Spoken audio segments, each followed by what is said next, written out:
Men are not trash. There, I said it. It had to be said. Bit of a controversial video today. I haven't done a dating and relationships video in a hot minute, but I've been thinking a lot lately about the kind of things I've been seeing in the dating and relationship space online, and it's just reminded me of the way that I've changed my perspective on these sorts of topics over the years and how that's contributed to me finding the healthy relationship that I actually wanted to be in. So of course I wanted to share, because once upon a time I thought all of the facts that I'm going to share with you in today's video were toxic red flags, and it turned out not to be the case. I just realized there is so much misinformation and advice that no one has questioned yet, so I am here to be that person. When I followed some of the most popular dating advice that's out there today, it actually got me into some pretty bad dating situations, so I am here to debunk every single thing you thought was bad about men that could actually be great.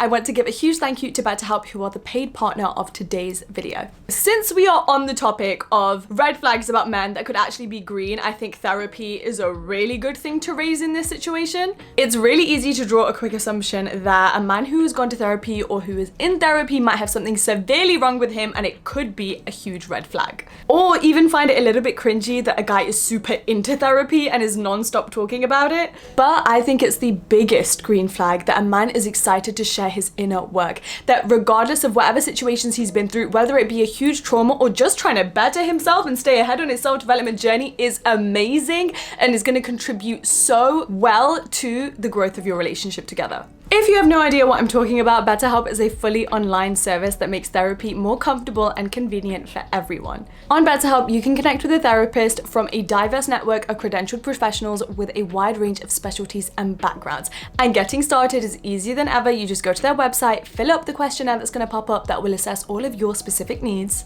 and then you'll get matched with a therapist that is best suited to you within 48 hours or less. When I got my therapist on BetterHelp, it only took 24 hours. Before I discovered BetterHelp and I was trying to find a therapist in real life, which I did try out for a little bit, it took so long. I was going to friends and mutuals, going through reviews, looking in different cities, and all just not to find a therapist that was even good for me. But on BetterHelp, that's no problem at all, because even if the therapist they match you with isn't the right fit for you, you can switch to another one at no extra cost, and I think that is so important when it comes to therapy. BetterHelp makes sure therapists on their platform are well qualified and their customer support team is there to help you if you have any questions. So you can take your self-love and self-care journey to the very next level by getting started with therapy on BetterHelp today. Just click the link below in my description or go to betterhelp.com/tamkaur, and that will get you 10% off your first month of therapy with BetterHelp. Okay, let's get into it. Dating red flags that are actually green. Number one, when the guy is picky. Yes, please, standards. I actually think it's the ickiest, most red flag thing in the world when a guy is obsessed with me from the get-go. It's giving narcissist, it's giving love bomber, it's giving manipulative, and this is from a girl who fell for that all once upon a time. Because the thing is, everybody talks about a guy has to be obsessed with you, a guy has to be obsessed with you. Absolutely, 100% yes, not from the first day you meet. Oh my goodness. Because all that tells me is, one, he's either really desperate that he's gonna pick out any girl without actually getting to know her and assessing if your connection actually works and aligns with his life and with his standards. Number two, it tells me he actually doesn't have any real standards apart from looks, and he's super superficial. And number three, it makes me think that he's actually got some hidden agenda and he just wants a girlfriend for the sake of having a girlfriend. I'm all for, like, no, weigh out your options and figure out if I actually align with you and to your life, because that's what I'm doing with you. Because think about it, if a woman met a guy and gave him everything without evaluating him first, we'd all think that she's crazy and doesn't know what she's doing. So then why are we offended when men take that time? Don't get me wrong, there's 100% a respectful way to go about it. But a man who takes his time and isn't 100% sure of you from the get-go and actually wants to spend time getting to know you and figuring you out shows he's playing it long-term and is actually looking for a real relationship he wants to stay in. That links into red flag number two. When a guy rejects you, I kind of see that as a red flag. Hold on for a second, I promise I still don't have an avoidant attachment style. Because if a guy is open and honest that he doesn't want to get to know you anymore, that he's not ready for a relationship, yes please. Don't breadcrumb me, don't string me along, don't just keep me there because it's easier to let me go so that you have a little bit of company even though you don't plan on committing to me. Ew! If you are not ready for a relationship, if you want to focus on yourself and that means that you can't be with me, please let me know so then I can move on and do my own thing with my own life without having to wait for you. Bonus points if you tell me I do like you, but I don't think I can be the man that is gonna meet your standards at this point in time. Therefore, please don't wait for me. We love to see it. But unfortunately, there are a lot of men that lack this skill, hence why there are so many people in situationships today. A guy rejecting you is not a personal attack. It literally just means you're not aligned at this very moment in time. I think it's so amazing and emotionally intelligent and considerate if he's like, I'm not ready to commit. I can't give you everything you want right now. That's not him disrespecting you, that's him respecting your time, your most valuable resource. And then you can go find somebody else who actually does meet your standards and is willing to put in the work to try and meet them. I would much rather a guy ends things with me early and is upfront and honest about it rather than stringing me along and telling me that 6 months down the line. Considerate, kind, green flag men know that not everybody is going to be a match for them and know that his life comes first and his alignment and standards come first, and then they move like that accordingly. Low value, inconsiderate, red flag men do not give a and they will literally keep a girl there just because it's easier than not having anyone around at all. Number 3, when the guy has no past. What I mean by this is like no past dating experience, no past ex-girlfriend, no past relationships. Now this was something I thought was a huge red flag because I thought, well then you must be psycho, or there must be something wrong with you if you haven't dated anybody properly before, or you haven't been in a relationship. There must be a reason why no girl has wanted to be in a relationship with you, or maybe you're so avoidant and you have such commitment issues that you can't stick to any girl. But I was proven very much wrong. A guy with no past can just mean that he's actually very different from the rest and very intentional with how he spends his time and the plan that he has for his life. It's easy to assume that a lack of exes means he's emotionally immature or there's something wrong with him, but it could just mean that relationships haven't been the top of his priority list. Maybe he's been focusing on himself, his self-development, his career, his hobbies, his time, his friends, his traveling. Not all men are women obsessed, and it's important to remember that before we jump to judge them. Green flag number 4, a lot of people are gonna hate me for this one. When he has female friends, don't kill me. My honest opinion on this entire subject, which is spoken about much too often, is it's so childish, this entire conversation. Like, what do you mean we can't be friends with the opposite gender? Do you know how crazy that is in the grand scheme of things, in how large the universe is? We are not allowed to just be friends with people that we connect with just because of their gender. I think it's a green flag when men have female friends, because to me it shows that they actually see them beyond sex and beyond intimacy. It means that they can see women for their intellect, for their personalities, for their sense of humor, for their general like alignment and connection. That's so good. It also means they actually respect women because they're not always trying to get with them all the time. When it comes to a man having a female best friend, totally understand, okay, when you're in a relationship with each other, naturally you should be each other's best friends. So that's not what I'm trying to say here before you start twisting my words in the comment section. But saying that your man can't hang around girls is wild. It's giving trust issues, it's giving controlling. On the man's side, it's giving you clearly can't be trusted. If your girlfriend feels the need to say that you can't even be around women, maybe you have some issues to sort out. Basically, we are all entitled to connect with each other, regardless of gender. That's all I'm gonna say on that.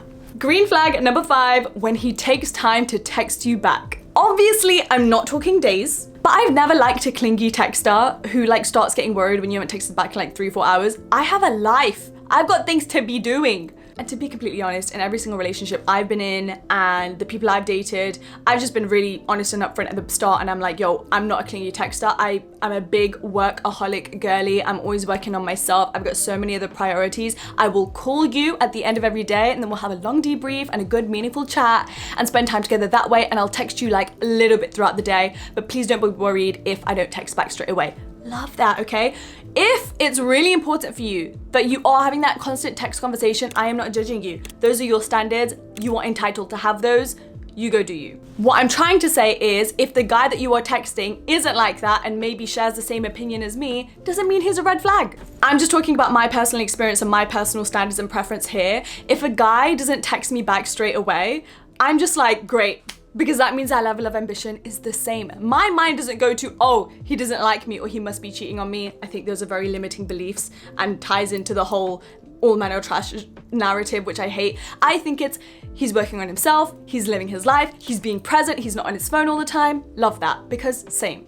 Everyone screams dry texter equals red flag, but what if it's not? What if he's just not interested in love bombing you? When I was in a long-term relationship with a narcissist who was love bombing me from the get-go, he was texting me all the time and he would get angry at me for not texting him back all the time. A healthy partner is going to be grounded with a secure attachment style, not anxious, needing you to constantly tell him what you're doing, where you're going. I think it's actually so much sweeter when he texts you with actual like intention, when he's got something to say, rather than constantly needing to be there typing to you. Green flag number 7, he challenges you. For example, he might not agree with you all the time, he might say no. When you're telling him about things you're up to, maybe sometimes he'll say, actually, you could do more than this. Maybe he'll make suggestions to you. Maybe he'll like gently criticize. If you want a man that respects you and grows with you and wants the best for you, he cannot also be the same man that agrees with you 100% of the time. I don't know about you, but I want a man with a backbone. And I have dated some people in my time who did agree with me 100% of the time and was super nice and they had the best of intentions and they just wanted to impress me and be really nice and loving. And I literally had to sit them down and tell them, please stop. I don't want you to agree with me all the time. Otherwise, I'm gonna probably stay stuck in the same place my entire life. I want you to hold me accountable. I want you to tell me if I'm doing something unintentionally that's hurting you or if you would have a different preference. That's how we actually show up for each other properly. And that's how I grow with you in this relationship. And obviously vice versa. The biggest red flag I've ever seen in my dating experience is when a man mirrors you and copies all of your same opinions, and you are gonna think that you found your soulmate and you found like the love of your life. Dear God, no.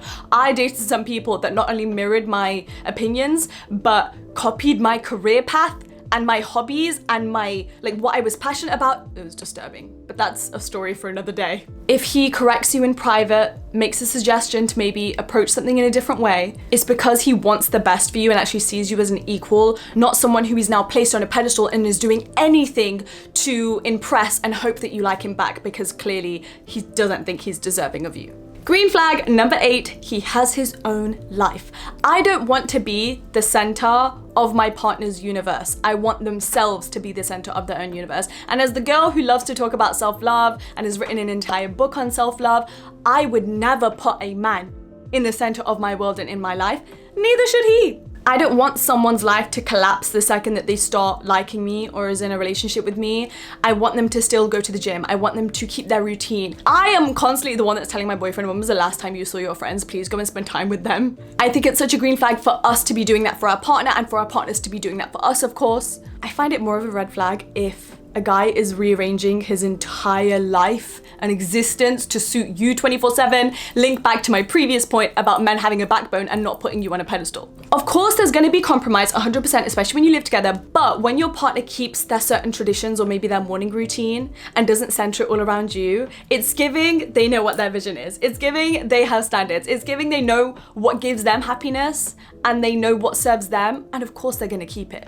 Anything other than that, obsessing over you, or even like people that need to go to the gym together 24/7 or need to do things together 24/7, it's giving dependency. It's giving anxious attachment style. You are not each other's worlds, you're each other's partners. You can build together and you can thrive together, both when you are physically together and when you're both apart.